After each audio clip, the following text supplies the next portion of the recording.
ആ വീടിനെ കുറിച്ചിട്ട് ഒരു കാര്യം കൂടെ ഞാൻ പറയാം. ആ വീട്ടിൽ നിന്നാണ് എനിക്ക് തോന്നുന്നു വാടകയ്ക്ക് താമസിക്കുന്ന ലാസ്റ്റ് വീട് അതായിരിക്കും, നമ്മളിങ്ങനെ ബാച്ചിലേഴ്സായിട്ട് താമസിക്കുന്നത്. അങ്ങനെ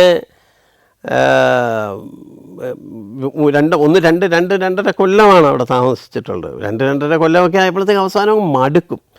ആകെ നമ്മുടെ പിന്നെ ഒരു പിടിവള്ളി എന്ന് പറയുന്നത് എൻ്റെ സിസ്റ്റർ അന്ന് യൂണിവേഴ്സിറ്റി കോളേജിൽ പഠിക്കുന്നുണ്ട്. അവൾക്ക് കിട്ടുന്ന തുച്ഛമായ മറ്റേ സ്റ്റൈഫൻഡ് ഉണ്ട്.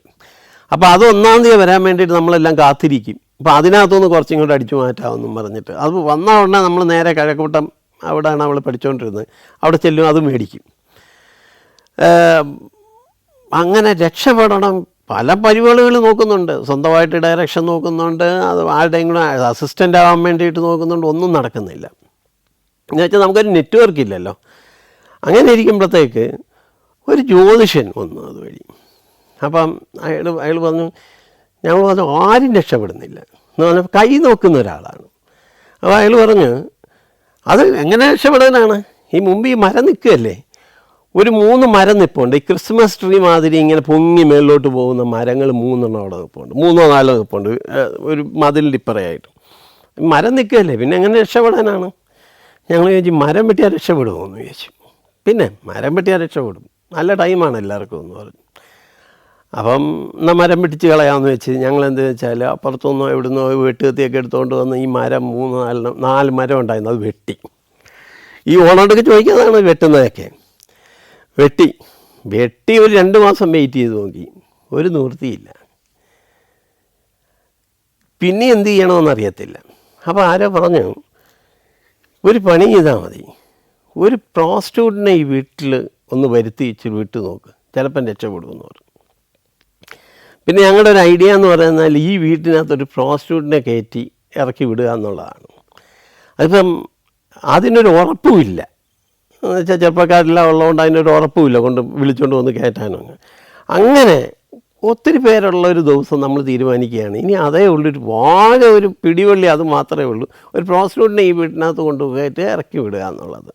അപ്പോൾ അത് നമുക്ക് പകലൊന്നും കൊണ്ട് കയറ്റാൻ പറ്റത്തില്ലല്ലോ, ഇപ്പോഴത്തെ മാതിരിയല്ല. ഇപ്പോൾ എല്ലാ സ്ഥലത്തും പെണ്ണുങ്ങൾ കയറി പോകുന്നതിനൊന്നും കുഴപ്പമില്ല, ആണുങ്ങളുമായിട്ട് സംസാരിക്കുന്നതൊന്നും കുഴപ്പമില്ല, മറ്റൊന്നും സംസാരിക്കാൻ പോലും പറ്റാത്ത സമയമാണ്. അങ്ങനെ ഞങ്ങൾ ഒരു ദിവസം എല്ലാവരും വെള്ളമൊക്കെ അടിച്ചിരുന്ന ദിവസം ഞങ്ങൾ തീരുമാനിക്കുകയാണ്, ഇന്ന് എങ്ങനെയാണേലും പ്രോസ്റ്റിറ്റ്യൂട്ടിനെ കയറ്റുക വീട്ടിനകത്ത്, അതേ ഉള്ളൂ നിവൃത്തി എന്ന് പറഞ്ഞിട്ട്. ആരുണ്ട് പോകാനെന്ന് ചോദിച്ചു. അപ്പോൾ ഒരു ബുള്ളറ്റുണ്ട്, ഞാൻ മുമ്പേ പറഞ്ഞ രാധാകൃഷ്ണൻ്റെ തന്നെ ബുള്ളറ്റ് ഇവിടെ വെച്ചിട്ടാണ് രാധാകൃഷ്ണൻ വീട്ടിൽ പോകുന്നത്. രാധാകൃഷ്ണൻ്റെ ബുള്ളറ്റുണ്ട്. അപ്പോൾ എന്ന് വെച്ചാൽ അത് എടുത്തുകൊണ്ട് പോവാം. എന്നാൽ ഞാൻ പറഞ്ഞു, ഞാനും വേറൊരാളുണ്ട്, ഇപ്പോൾ സിനിമയിൽ പോപ്പുലറായിട്ട് തന്നെയുള്ള ഒരാളാണ്, പേര് ഞാൻ പറയുന്നില്ല. ഞങ്ങൾ 2 പേരും കൂടെ ഈ ബുള്ളറ്റിൽ തമ്പാനൂർ പോവുക. തമ്പാനൂരാണ് ഇവരൊക്കെ അന്നൊക്കെ ഇങ്ങനെ നിൽക്കുമായിരുന്നു, ആ ഓറഞ്ച് കടകളൊക്കെ ഉള്ളതിൻ്റെ വെളിച്ചത്തിലാണ് ഇവരെല്ലാം നിന്നുകൊണ്ടിരുന്നത്. അവിടെയാണ് ഇവരുടെ കച്ചവടം, പിക്കപ്പ് പോയിൻ്റ് മീറ്റിങ്ങും ഒക്കെ അവിടെ തന്നെ ആയിരുന്നു. അപ്പോൾ ഞങ്ങളൊരു ലേറ്റായി, പേടിച്ചിട്ട് ലേറ്റായി, ഒരു 10-12 മണിയായിട്ടുണ്ട്. ചെറിയ മഴ ചാറുന്നുണ്ട്, എനിക്കിപ്പോഴും ഓർമ്മയുണ്ട്. അപ്പോൾ മഴയത്ത് നോക്കുമ്പോൾ ഒരു സ്ത്രീ മഞ്ഞ സാരിയൊക്കെ ഉടുത്തിട്ട് അവിടെ നിൽക്കുന്നു. അപ്പോൾ എൻ്റെ കൂടെയുള്ള ആൾ, ഞങ്ങൾ 2 പേരും കൂടെ ബൈക്ക് അവിടെ കൊണ്ട് നിർത്തിയിട്ട് ചോദിച്ചു എത്ര രൂപയാണെന്ന് ചോദിച്ചു. അപ്പോൾ ചോദിച്ചു എത്ര പേരുണ്ടാവുമെന്ന് ചോദിച്ചു. അപ്പോൾ പറഞ്ഞു 5-8 പേരുണ്ട് വീട്ടിൽ എന്ന് പറഞ്ഞു. 5-8 പേരെ, ഞങ്ങൾക്കൊന്നും വരാൻ പറ്റത്തില്ല എന്ന് പറഞ്ഞു. അപ്പോൾ പറഞ്ഞു ഇല്ല, വേറെ നിങ്ങൾ വന്നിട്ട് പോയാൽ മതി, ഞങ്ങൾ ഒരാളെ ആ വീട്ടിൽ കൊണ്ടുപോകാമെന്ന് പറഞ്ഞു. അതിന് വേണ്ടിയിട്ടാണ്. അവർക്കത് കൺവിൻസ്ഡ് ആവുന്നില്ല എന്ത് ചെയ്താലും. പിന്നെ അവർ ഒരു വിധത്തിൽ കൺവിൻസ് ചെയ്ത് കഴിഞ്ഞപ്പോഴത്തേക്ക് ഒരൊറ്റ ഓട്ടോറിക്ഷയില്ല. അപ്പോൾ അവർ പറഞ്ഞു ഞാൻ ഇതിനകത്ത് കയറാം എന്ന് പറഞ്ഞു. അവരെ കയറ്റിയിട്ട് ഞാനെങ്ങനെ കയറും, എനിക്ക് ഓട്ടോറിക്ഷയില്ല, ഞാൻ അതിൻ്റെ പുറകിൽ. ഈ ബൈക്ക് എന്ന് വെച്ചാൽ കുറച്ചങ്ങോട്ട് പോകുമ്പോൾ ഇത് നിന്ന് പോവുക ഈ ബൈക്ക്. പിന്നെ ഞാൻ ഇവരെ 2 പേരെയും കൂടെ വെച്ച് ഈ മഴയത്ത് ഞാൻ തള്ളുക. ഇതൊരു 25 പ്രാവശ്യം തള്ളി ഈ വീട്ടിൽ കൂട്ടി കയറ്റി. ഇവർ കയറി കഴിഞ്ഞപ്പോൾ അന്തിച്ച് പോയി. ഒരു 10 പേരാ വീട്ടിനകത്ത്. അവർ പേടിച്ചേ ഒരു കുഴപ്പമില്ല നിങ്ങൾ ബാ എന്നൊക്കെ പറഞ്ഞ് വന്നിരുത്തി. അവരെ കസേരയൊക്കെ കൊടുത്ത് അവിടെ ഇരുത്തിയിട്ട് കഥ പറഞ്ഞു. അത് അവർക്ക് ചുമ്മാ അവർക്ക് എന്തെങ്കിലും ചോദിക്കണ്ടേ. അപ്പോൾ അവർ ചോദിച്ചു എന്തിനല്ല ഇങ്ങനെ പറഞ്ഞാൽ, ഒരാളെ കൊണ്ട് ഇതിനകത്ത് കയറ്റിയാൽ ചിലപ്പോൾ എല്ലാവരും രക്ഷപ്പെടുമെന്ന് പറഞ്ഞു. അപ്പോൾ അവരൊക്കെ ചോദിച്ചു നിങ്ങൾ എവിടെ നിന്നാണ് വരുന്നത്. അവർ നെയ്യാറ്റിൻകര എന്ന് പറഞ്ഞൊരു സ്ഥലത്തു നിന്നാണ് പറഞ്ഞത്. പിന്നെ അവരുടെ ഒരു കഥ സത്യമാണോ നേരാണോ അതോ കള്ളത്തരമാണോ എന്നൊന്നും അറിയത്തില്ല. അവർ പറഞ്ഞു ഹസ്ബൻഡ് ഹോസ്പിറ്റലാണ്, മെഡിക്കൽ കോളേജിലാണ്, പൈസ ഇല്ല എന്ന് വെച്ചാൽ ഈ എന്തെങ്കിലും ഇവിടുന്ന് കിട്ടുന്ന പൈസ കൊണ്ടുപോയിട്ട് വേണം അയക്ക് നാളെ ഫുഡെങ്കിലും മേടിച്ചു കൊടുക്കാൻ എന്ന് പറഞ്ഞു. അപ്പോൾ തന്നെ ഒരു ഗ്രൂപ്പ് അവരുടെ വസ്ത്രമൊക്കെ മേടിച്ചിട്ടെല്ലാം കഴുകി നന്നായിട്ട് തേച്ച് റെഡിയാക്കി എല്ലാം കൊടുത്തു. അവർക്ക് ഫുഡ് മേടിച്ചു കൊടുത്തു. അവരുടെ വാചകം അടിച്ചുകൊണ്ടിരുന്നു.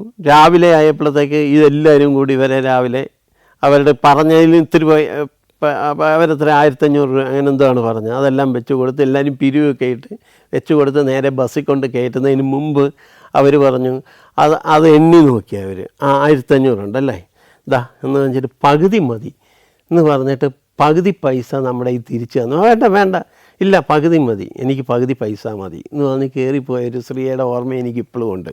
അവരുടെ ഒരു മുഖം എനിക്കിപ്പോഴും മനസ്സിൽ ഇങ്ങനെ നിൽപ്പുണ്ട്. പക്ഷേ അവരെ കയറ്റിയോണ്ടോ എന്താണെന്ന് അറിയത്തില്ല. കുറച്ച് ദിവസം കഴിഞ്ഞപ്പോഴത്തേക്ക് പിന്നെ അധികകാലം ഞങ്ങൾ ആ വീട് റോൾ ചെയ്യേണ്ടി വന്നിട്ടില്ല. എല്ലാവരും ഓരോ സ്ഥലത്തേക്ക് പിരിഞ്ഞു പോയി. ചിലപ്പോൾ അവർ കയറിയോണ്ടായിരിക്കാം, ചിലപ്പോൾ ഈ നമ്മളെ ചില വിശ്വാസങ്ങൾ രക്ഷിക്കും എന്നൊക്കെ പറഞ്ഞുകൊണ്ട് എല്ലാവരും പല വിധത്തിൽ സിനിമയിൽ നല്ല പൊസിഷനിൽ രക്ഷപ്പെട്ടു പോയിട്ടുണ്ട്. ഒരു പുതിയ ആളെ സംബന്ധിച്ചിടത്തോളം ഫസ്റ്റ് പടമെന്ന് പറയുന്നത് വളരെ വളരെ പാടുള്ളൊരു കാര്യമാണ്. ഒരു ഗോഡ് ഫാദർ അല്ലെങ്കിൽ ഉണ്ടാവണം, അല്ലെങ്കിൽ സിനിമയിൽ കുടുംബത്തിൽ നിന്ന് ആരെങ്കിലുമൊക്കെ ഉണ്ടാകണം. അതൊന്നും ഇല്ലാത്ത ഒരാളായിരുന്നു ഞാൻ എന്ന് പറയുന്നത്. എന്നുവെച്ചാൽ പുന്നപ്രയിൽ എനിക്ക് സിനിമയായിട്ട് പോലെ ബന്ധമുള്ള ആരുമില്ല. പിന്നെ എനിക്ക് അങ്ങനെ ഒരു ഗോഡ് ഫാദർ ഇല്ല. അങ്ങനെ ആൾക്ക് സിനിമയിലേക്ക് എത്തിപ്പെടുക എന്നുള്ള പറഞ്ഞത് വളരെ പാടുള്ളൊരു കാര്യമാണ്. പക്ഷെ പണ്ട് വന്നിട്ടുള്ള എല്ലാവരും അങ്ങനത്തെ ഒരു പാത്തിൽ കൂടെ തന്നെയാണ് വന്നിട്ടുള്ളത്. അപ്പോൾ ആ സ്ട്രഗിളിൽ എല്ലാവരും ആ സ്ട്രഗിൾ ഫേസ് ചെയ്യേണ്ടി വന്നിട്ടുണ്ട് എല്ലാവർക്കും.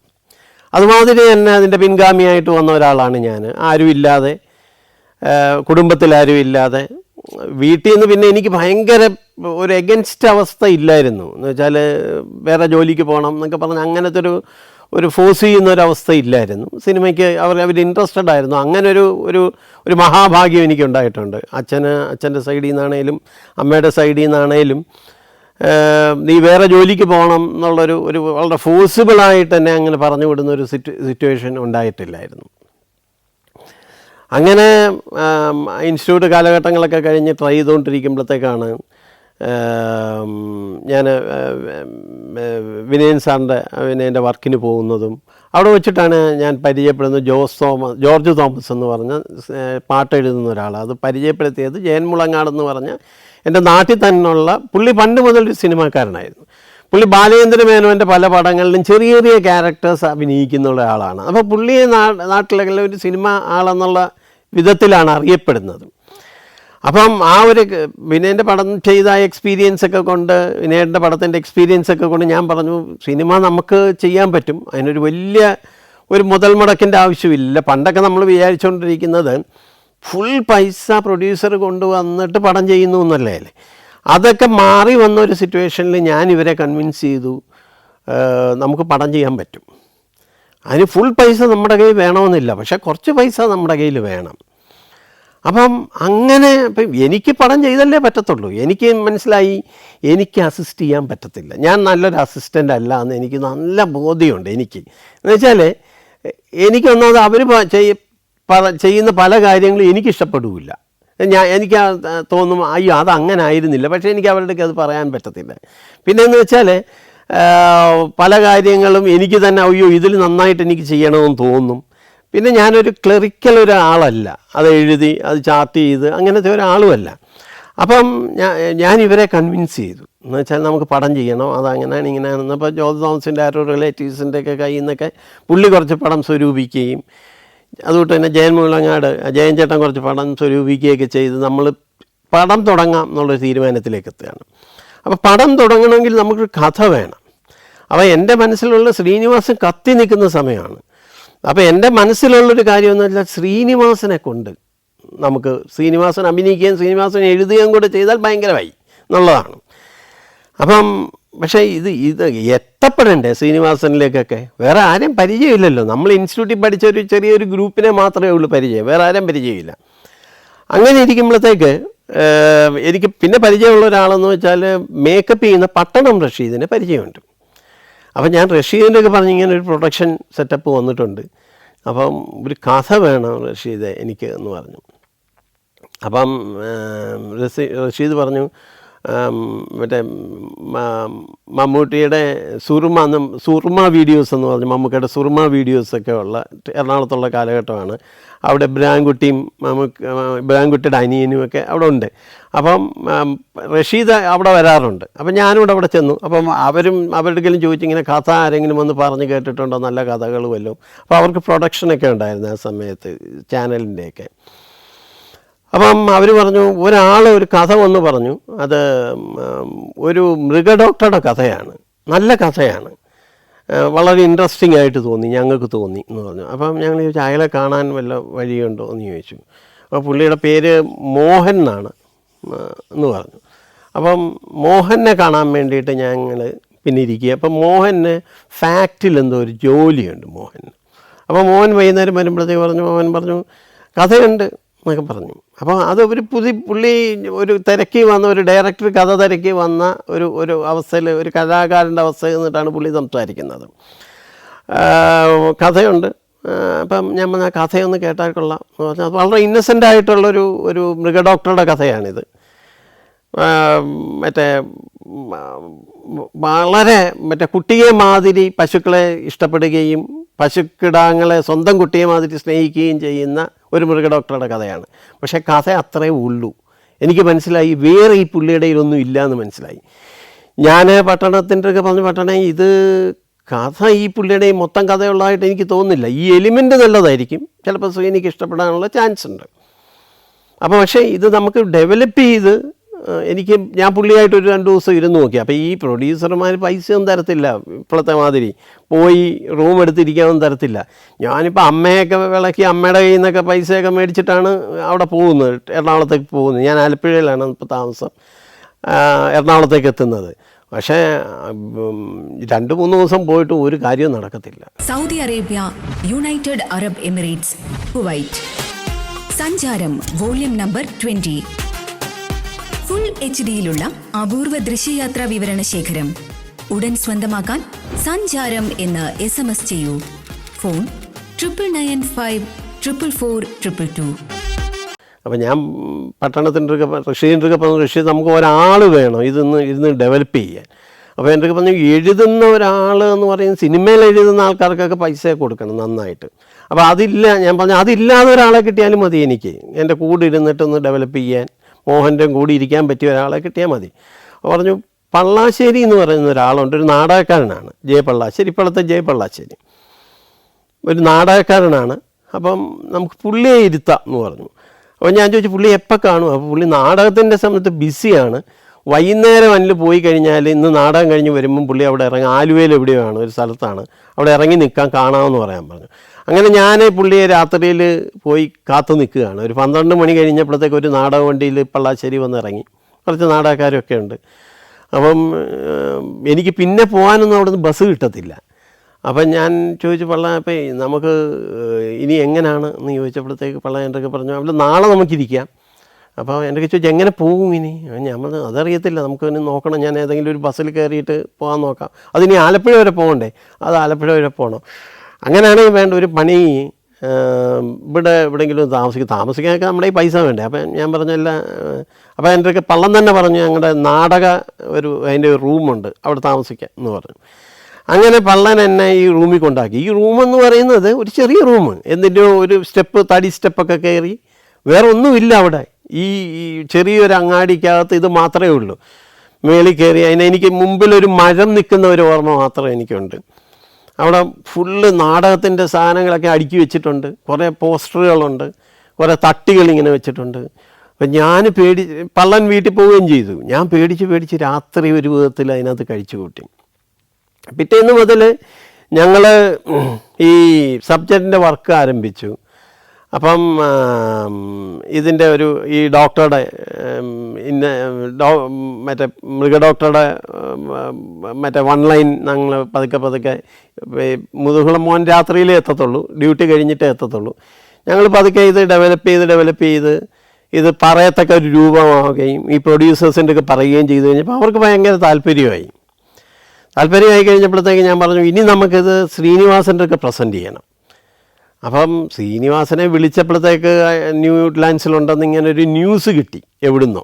ഈ ജയൻ മുണങ്ങാൻ്റെ കെയർ ഓഫിൽ, ജയൻചേട്ടൻ്റെ കെയർ ഓഫിൽ വിളിച്ചപ്പോൾ അങ്ങനെ ഒരു ന്യൂസ് കിട്ടുകയും ചെന്നൈക്ക് ട്രെയിനിലേക്ക് പോവുകയാണ്. ട്രെയിനിൽ പോയി ന്യൂ വുഡ്ലാൻഡ്സിൽ പോയി. ഞങ്ങൾ വേറെ ഏതോ ഒരു ചെറിയ ഹോട്ടലിൽ താമസിക്കുന്നു. എന്നിട്ട് ന്യൂ വുഡ്ലാൻഡ്സിലേക്ക് ചെല്ലുന്നു. ന്യൂ വുഡ്ലാൻഡ്സിൽ ചെന്ന് ശ്രീനിവാസൻ്റെ റൂം ഏതാണെന്ന് ചോദിച്ചാൽ വന്നത് ബാക്കിലൊരു കോട്ടേജാണെന്ന് പറഞ്ഞു. ആ കോട്ടേജിലേക്ക് പോകുമ്പോൾ ഞങ്ങളുടെ കൂടെ തന്നെ അവർക്ക് ഫുഡുമായിട്ട് പൂരിയുടെ ഒരു തട്ടുമായിട്ട് ഇങ്ങനെ ഒരു വെയിറ്ററും പോകുന്നുണ്ട്. അയാളുടെ കൂട്ടത്തിൽ നമ്മളിവിടെ പോയി. അവിടെ ചെന്ന് ബെല്ലടിച്ച് തുറന്ന് ഇത് ഭൂരി അകത്തേക്ക് കൊണ്ടുപോയി. അപ്പോൾ സീനി വന്നു. എന്താണ് ചോദിച്ചപ്പോൾ സീനിയുണ്ട്, പ്രിയദർശനമുണ്ട്. അന്നേരം അവിടെ ചോദിച്ചവൻ പറഞ്ഞു ഇങ്ങനെ കാണാൻ വേണ്ടി വന്നാൽ വിളിച്ചിരുന്നു. അയ്യോ, ഞാൻ ഷൂട്ടിന് പോകാൻ നിൽക്കുക, നിങ്ങളിപ്പം വന്നാൽ എങ്ങനെയാണ് എന്ന് പറഞ്ഞിട്ട് പുള്ളി ആ പ്ലേറ്റ് എടുത്ത് കഴിച്ചു തുടങ്ങി. എന്നിട്ട് പറഞ്ഞു അയ്യോ, ഞാൻ എന്താ കഴിക്കുന്നത് തന്നെ നിന്നിട്ടാണ് കഴിക്കുന്നത്, എഴുത്തുണ്ട്, അതിൻ്റെ ഇടയ്ക്ക് ഷൂട്ടുണ്ട്, അഭിനയമുണ്ട്, എനിക്ക് ഇതിൻ്റെ ഇടയ്ക്ക് കേൾക്കാനും സമയമില്ല എന്ന് പറഞ്ഞു. അപ്പോൾ പറഞ്ഞു അതില്ല എന്ന് വരണമെന്ന് പറഞ്ഞാൽ അയ്യോ ഇപ്പോൾ ഒന്നും നടക്കത്തില്ല, എന്ന് വെച്ചാൽ എനിക്ക് ടൈമേ ഇല്ല, ഇതിപ്പോൾ കേൾക്കാനും ഇല്ല, ഒന്നിനും ഇല്ല ടൈമെന്ന് പറഞ്ഞു. അപ്പോൾ പറഞ്ഞു അല്ല എന്നാൽ ഒരു ചെക്ക് കൊണ്ടുപോയിട്ടുണ്ട്, അത് വെച്ചോ, പിന്നെ നമുക്ക് അയ്യോ അത് ഒട്ടും വെക്കത്തില്ല എന്ന് പറഞ്ഞു. അങ്ങനെ പുള്ളി ഒരു വിധത്തിൽ കോംപ്രമൈസ് ചെയ്യത്തില്ല, കഥയും കേൾക്കത്തില്ല, ഒരു നിവൃത്തിയില്ല എന്ന് പറഞ്ഞിട്ട് ഞങ്ങൾ വളരെ ഡെസ്പറേറ്റായിട്ട് തിരിച്ചു വന്നു. ഇനി എന്ത് ചെയ്യണമെന്നറിയത്തില്ല. ഇത് മൊത്തം നമ്മുടെ മനസ്സിലുള്ള നമ്മൾ വിചാരിക്കുന്നത് ശ്രീനിവാസൻ്റെ പോയ ഡേറ്റ് കിട്ടും, വളരെ ഈസിയാണ് എന്നുള്ളതല്ലേ. അങ്ങനെ ഒരു കഥയും കൊണ്ട് എന്നാലും നടക്കത്തില്ല എന്ന് എനിക്ക് മനസ്സിലായി. പിന്നെ നമുക്കുള്ളതെന്ന് വെച്ചാൽ ഒരു പ്രൊഡക്ഷൻ എക്സിക്യൂട്ടീവിലേക്ക് എത്തുക എന്നുള്ളതാണ് എന്ന് തോന്നി. അപ്പം എനിക്ക് രാജു ഞാറക്കൽ എന്ന് പറയുന്ന ആളെ പോയി മീറ്റ് ചെയ്യുകയും രാജു ഞാറക്കൽ പറയുകയാണ് ശ്രീനിവാസനെ ഒന്നും വെച്ചിട്ട് പെട്ടെന്നൊന്നും പ്രൊജക്റ്റ് നടക്കത്തില്ല, നിങ്ങൾക്ക് പെട്ടെന്ന് പ്രൊജക്റ്റ് ചെയ്യണമെന്നുണ്ടെങ്കിൽ ആ സമയത്താണ്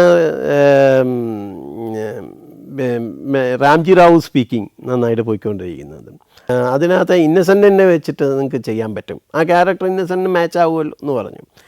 അങ്ങനെ ഞങ്ങൾ ഇന്നസെൻ്റ് ഏട്ടനെ പോയി കണ്ട് ഇന്നസെൻ്റ് ഏട്ടൻ്റെയൊക്കെ പറഞ്ഞ ഒരു മൃഗഡോക്ടറുടെ കഥയാണെന്ന് പറഞ്ഞാൽ പുള്ളിക്ക് അത് കേട്ടാൽ മതി, അത്രയേ ഉള്ളൂ. സായി കുമാറിനെ ഫിക്സ് ചെയ്യുന്നു. അങ്ങനെ കാര്യങ്ങൾ മുമ്പോട്ട് പോകുന്നു. സ്ക്രിപ്റ്റിൻ്റെ ബാക്കി കാര്യങ്ങൾ ഞാനും പള്ളാശ്ശേരിയും കൊണ്ടിരുന്ന് എഴുതിയെല്ലാം സ്ക്രിപ്റ്റ് രൂപത്തിൽ കംപ്ലീറ്റ് ചെയ്യുന്നു. കംപ്ലീറ്റ് ചെയ്തിട്ട് ഞങ്ങൾ അതിൻ്റെ റെക്കോർഡിങ്ങിലേക്ക് കയറുകയാണ്. റെക്കോർഡിങ്ങിൽ തരങ്കിണി സ്റ്റുഡിയോയിൽ വെച്ചിട്ടായിരുന്നു റെക്കോർഡിങ്.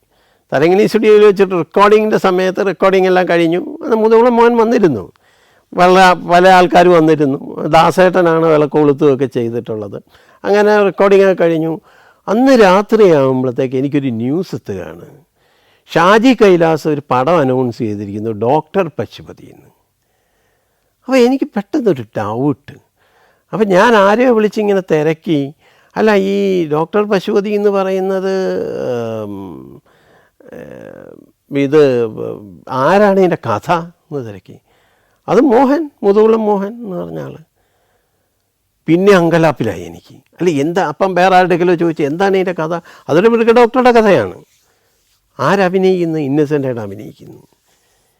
ഞാൻ ഞെട്ടി വിയർത്ത്. ആരുടെയൊക്കെ ചോദിക്കാനാണ്, ആരുമില്ല നമുക്കങ്ങനെ ചോദിക്കാനൊന്നും, പ്രൊഡ്യൂസറുടെയൊക്കെ പറയാനും പറ്റത്തില്ല.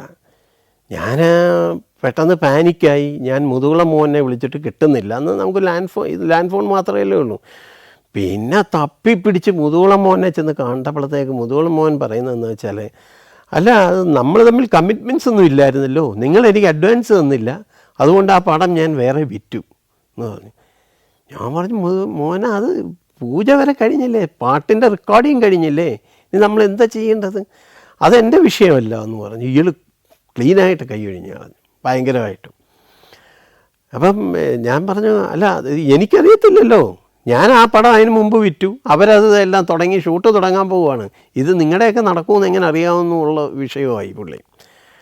അങ്ങനെ എന്ത് ചെയ്യണം എന്ന് എനിക്കറിയത്തില്ല, ഇത് പ്രൊഡ്യൂസേഴ്സിൻ്റെ ഒക്കെ പറയണമെന്നറിയത്തില്ല. ഞാൻ ഷാജിയെ വിളിച്ച് ട്രൈ ചെയ്ത് നോക്കിയപ്പോൾ ഷാജിക്കൊന്നും ഇതിൻ്റെ ഡീറ്റെയിൽ ഒന്നും അറിയത്തില്ല. അങ്ങനെ ഒരു കഥ വന്ന് പറഞ്ഞു നല്ലതാണെന്ന് തോന്നിയുകൊണ്ട് ആർക്കോ അവരെടുത്തു, അവർ ഷൂട്ട് വരെ ഫിക്സ് ചെയ്ത് കഴിഞ്ഞു.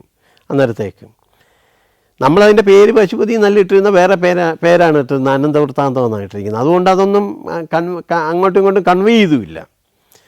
എനിക്ക് എന്ത് ചെയ്യണമെന്നറിയത്തില്ല. എനിക്ക് ആകെ പറയാനുള്ളത് പട്ടണം റഷീദിൻ്റെയൊക്കെ മാത്രമാണ്. റഷീദ് ആ സമയത്ത് എന്തോ ബൈബിൾ കഥ എന്ന് പറയുന്നത് നവോദയയുടെ എന്തോ കഥയായിട്ട് മറ്റേ നാഗർകോവിൽ ഉള്ളിലെവിടെയോ ആണ്. ഞാൻ പോയി ഈ നാഗർകോവിൽ തപ്പിപ്പിടിച്ച് എവിടെയോ ഒക്കെ നടന്നു പോയിട്ട് റഷീദിനെ പോയി കണ്ടു. റഷീദ് പറഞ്ഞ് നമുക്ക് ആരെയും കിട്ടുന്നുമില്ല ഫോണിൽ, എന്ത് ചെയ്യാൻ പറ്റും, എനിക്കറിയത്തില്ല, വേറെ എന്തെങ്കിലും ഒരു സംഭവം നോക്കുക എന്നുള്ളതാണെന്ന് പറഞ്ഞു. അപ്പോൾ എനിക്ക് എപ്പോഴും കുറച്ച് കൂട്ടുകാരുണ്ടാവും കൂടെ എന്ന് പറയുന്നത്. അന്ന് ഇവരെ എല്ലാവരും കൂടി വിളിച്ചിട്ട് ഞാൻ പറഞ്ഞു ഇനി എന്താ നമ്മൾ ചെയ്യുന്നത് ഇങ്ങനത്തെ ഒരു സിറ്റുവേഷനിൽ എന്ന് ചോദിച്ചു. അപ്പം ഞാൻ മുമ്പേ പറഞ്ഞ സേവി മനോ മാത്യു രംഗത്തെത്തുകയും സേവിയർ ഇങ്ങനെ ഇടയ്ക്ക് നമ്മുടെ ക്രൈസിസിൽ വരുന്ന ഒരാളാണ്. മുമ്പോട്ടെത്തുകയും പുള്ളി പറഞ്ഞു നമുക്ക് വേറൊരു കഥ കണ്ടുപിടിക്കാം. എനിക്ക് ചങ്ങനാശ്ശേരിയിൽ കഥ എഴുതുന്ന ഒരാളെ പരിചയമുണ്ട്. അപ്പോൾ ഞാൻ ചോദിച്ചു പുള്ളിയുടെ പേരെന്താണ്? പുള്ളിയുടെ പേര് ബാബു ജനാർദ്ദനൻ എന്നാണ്. ബാബു ജനാർദ്ദനെ കാണാം. നമുക്ക് എങ്ങനെ പോകേണ്ടത്? അപ്പം ഈ ബസ്സിന് പോകാൻ പോലും പൈസ ഇല്ലാത്ത സിറ്റുവേഷനാണ് നമ്മൾ അവിടെ നിന്ന് നേരെ പുള്ളിക്കൊരു ലാംബി സ്കൂട്ടറുണ്ട് പഴയത്, അതിൽ നേരെ ട്രിവാൻഡ്രത്ത് നിന്ന് ആ ഉച്ച വെയിലത്ത് നേരെ ചങ്ങനാശ്ശേരിയിൽ വരികയാണ്. ചങ്ങനാശ്ശേരി വന്നു കഴിഞ്ഞപ്പോഴത്തേക്ക് നമ്മൾ നേരെ ബാബു ജനാർദ്ദൻ്റെ വീട്ടിലെത്തുന്നു. അപ്പോൾ ഒരു ഡ്രോയിങ് മാഷാന്ന് കേട്ടു, മലപ്പുറത്തുള്ള ഒരു ഡ്രോയിങ് മാഷാണ്. ബാബു ജനാർദ്ദനെ കാണുന്നു. ബാബു ജനാർദ്ദൻ പറയുന്നതെന്ന് വെച്ചാൽ ഒരു കഥയുണ്ട്, ഒരു മോനും അച്ഛനും അവരുടെ ഒരു റൊമാൻസിൻ്റെ തെറ്റിപ്പോകുന്നതും അതിൻ്റെ ഒരു കളികളും കാര്യങ്ങളുമൊക്കെയാണ്. ഇൻട്രസ്റ്റിംഗ് ആയിട്ടുള്ളൊരു കഥയാണ്, പലയിടങ്ങളിലും ഞാൻ പറഞ്ഞിട്ടുണ്ട്. എനിക്കത് കേട്ടപ്പം കുഴപ്പമില്ല, വർക്ക് ചെയ്യാമെന്ന് തോന്നി. പിന്നെ നമുക്ക് വേണ്ടതെന്ന് വെച്ചാൽ ഒരു 2 ക്യാരക്ടേഴ്സ് വേണം. ഇപ്പോൾ ഇന്നസെൻറ്റിനും സായികുമാറിനും ചെയ്യാനുള്ള 2 ക്യാരക്ടേഴ്സ് പെർഫെക്റ്റ്ലി മാച്ച്ഡാണ് അതിനകത്ത്. അങ്ങനെ ഞാൻ തിരിച്ച് ആലപ്പുഴ എത്തുകയും ജയമുളങ്ങാണ്ടൊക്കെ പ്രസൻറ്റ് ചെയ്യുകയും ചെയ്തു. ഇങ്ങനെ ഇത് മാറിപ്പോയി എന്നൊക്കെ പറഞ്ഞു. അവരും അപ്സെറ്റായിപ്പോയി മൊത്തത്തിൽ. പക്ഷേ പിന്നെ ഇവരെ ഒരു വിധത്തിൽ എല്ലാം ആയിരിക്കുന്നതുകൊണ്ട് അവരെ ഒരു വിധത്തിൽ കൺവിൻസ് ചെയ്ത് നമ്മൾ ഈ പടത്തിലേക്ക് കയറുകയാണ് പതുക്കെ. അപ്പോൾ അതിനകത്ത് ആ എഴുത്തിൽ 2-3 പേര് വന്നു. ബാബു ജനാർദ്ദൻ വന്നു, പള്ളാശ്ശേരി വന്നു. അങ്ങനെ പറയുകയാണ്. ആലപ്പുഴയിൽ നമുക്കിത് ഒന്നുകൂടെ കറക്റ്റ് ചെയ്യിക്കാൻ പറ്റിയ ഒരാളുണ്ട്, സാബ് ജോൺ എന്ന് പറയുന്ന ആൾ. അങ്ങനെയാണ് ഞാൻ സാബ് ജോണിനെ ആദ്യമായിട്ട് കാണുന്നത്. സാബ് ജോൺ എന്ന് പറയുമ്പോൾ അന്ന് രാജീവ് കുമാറിൻ്റെ പടമൊക്കെ കഴിഞ്ഞ് കമലഹാസൻ്റെ പടം അതൊക്കെ കഴിഞ്ഞിട്ട് നല്ല തിളങ്ങി നിൽക്കുന്ന സമയമാണ് സാബ് ജോണിൻ്റെ. അപ്പം അങ്ങനെ സാബ് ജോണിനെ കാണുന്നു. സാബ് ജോണും കുറച്ച് എന്തൊക്കെ കോൺട്രിബ്യൂട്ട് ചെയ്യുന്നു. അങ്ങനെ പടത്തിൻ്റെ ഷൂട്ട് തുടങ്ങുന്നു. ഷൂട്ടിന് തുടങ്ങുന്ന എനിക്ക് ഫസ്റ്റ് ഡേയിൽ എനിക്ക് ഓർമ്മ വരുന്നൊരു കാര്യം എന്ന് പറയുന്നത്, ഞാൻ അന്ന് ഇട്ടിരിക്കുന്ന ഒരു മഞ്ഞ ഷർട്ടാണ്. എനിക്ക് വീട്ടിൽ നിന്ന് പൈസ തന്നിട്ടൊരു പുതിയ ഷർട്ടും പാൻറ്റും ഞാൻ പുതിയതായിട്ടിരിക്കുന്നത്. അന്ന് പഴയ ഷർട്ടൊക്കെ മാറ്റി പുതിയ ഷർട്ട് 2-3 മേടിച്ച്, ഒരു ഡയറക്ടറല്ലേ അതിൻ്റെ ഒരു ഗമ കാണിക്കാൻ വേണ്ടിയിട്ട് ഒരു പുതിയ മഞ്ഞ കളറുള്ള ഷർട്ടാണ് ഇട്ടിരിക്കുന്നത്. അങ്ങനെ അതൊക്കെ ഇട്ട് നിൽക്കുമ്പോഴത്തേക്ക് ആദ്യം ഞാൻ ഷൂട്ട് ചെയ്യുന്നത് സുകുമാരി ചേച്ചി ഒരു ഓഫീസിൽ എന്തോ കയറി വരുന്ന ഒരു സീക്വൻസാണ്. അപ്പം ഞാൻ വലുതായിട്ടൊന്നും വർക്ക് ചെയ്ത ഒരാളല്ല, ആർട്ടിസ്റ്റിനെ അങ്ങനെ മാനേജ് ചെയ്യാനെന്നുള്ളൊരു കപ്പാസിറ്റി ഒന്നും ആയി തുടങ്ങിയിട്ടുള്ളൊരു സമയമല്ല, വളരെ ചെറിയൊരു പയ്യനല്ലേ. അപ്പം ഞാൻ ക്യാമറയൊക്കെ വെച്ച് കഴിഞ്ഞ് ഷോട്ട് എടുക്കാനൊക്കെ റെഡിയായി നിൽക്കുമ്പോൾ സുകുമാരി ചേച്ചി ഇങ്ങനെ ഒരു ഡോർ തുറന്ന് ഇങ്ങനെ കയറി വന്ന് ക്യാബിനിലേക്ക് കയറി വരുന്നതാണ് ഷൂട്ട് ചെയ്യുന്നത്. അപ്പോൾ ചേച്ചി ഒരു കോസ്റ്റ്യൂം ഇട്ടിട്ടുണ്ട്, നമ്മളൊരു കോസ്റ്റ്യൂം കൊടുത്തിട്ടുണ്ട്.